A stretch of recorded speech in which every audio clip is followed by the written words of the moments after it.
પોરબંદરમાં લોકમેળાની તડામાર તૈયારીઓ ચાલી રહી છે અને મેળા મેદાનમાં રાઇડ્સ ગોઠવવાની કામગીરી પણ શરૂ થઈ ગઈ છે. તો બીજી તરફ મહાનગરપાલિકા દ્વારા લોકમેળામાં 5 દિવસ સુધી રંગ જમાવનાર કલાકારોની યાદી પણ જાહેર કરવામાં આવી છે. પોરબંદરનો જન્માષ્ટમીનો લોકમેળો સૌરાષ્ટ્રભરમાં પ્રખ્યાત છે. સંસ્કૃતિને ઉજાગર કરતા આ લોકમેળામાં અન્ય જિલ્લાના લોકો પણ આનંદ માણવા ઉમટી પડતા હોય છે.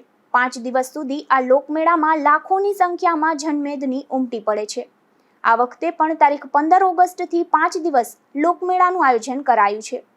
5 દિવસ સુધી મેળા મેદાનની મધ્યે બનાવાયેલ વિશાળ સ્ટેજ ખાતે વિવિધ કલાકારો દ્વારા ધૂમ મચાવવામાં આવશે. જે કલાકારોની યાદી મનપા દ્વારા જાહેર કરાઈ છે. જે મુજબ તારીખ 15ના રોજ રશ્મિકાબેન રબારી દ્વારા લોકગીતો રજૂ કરવામાં આવશે. જ્યારે તારીખ 16ના રોજ જૂનાગઢના સાગર કાચા દ્વારા લોકગીત રજૂ કરાશે.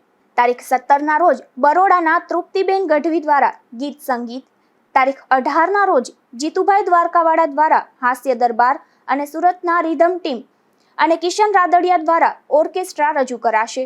તારીખ 19ના રોજ ઓસમાણ મીર દ્વારા લોક ડાયરો પ્રસ્તુત કરવામાં આવશે. લોકમેળો એ મનોરંજનનું એક મુખ્ય કેન્દ્ર છે, ખાસ કરીને બાળકો માટે, જેમાં વિવિધ રાઇડ્સ અને ચકડોળ હોય છે. આ રાઇડ્સ મેળાના મુખ્ય આકર્ષણોમાંના એક છે. ગત વર્ષે ભારે વરસાદને કારણે લોકમેળો રદ કરવાની ફરજ પડી હતી, જેથી હજારો મેળા પ્રેમીઓમાં નિરાશા ફરી વળી હતી. નિપુલ પોપટ સાથે અશોક થાનકી, ગુજરાત ન્યૂઝ, પોરબંદર.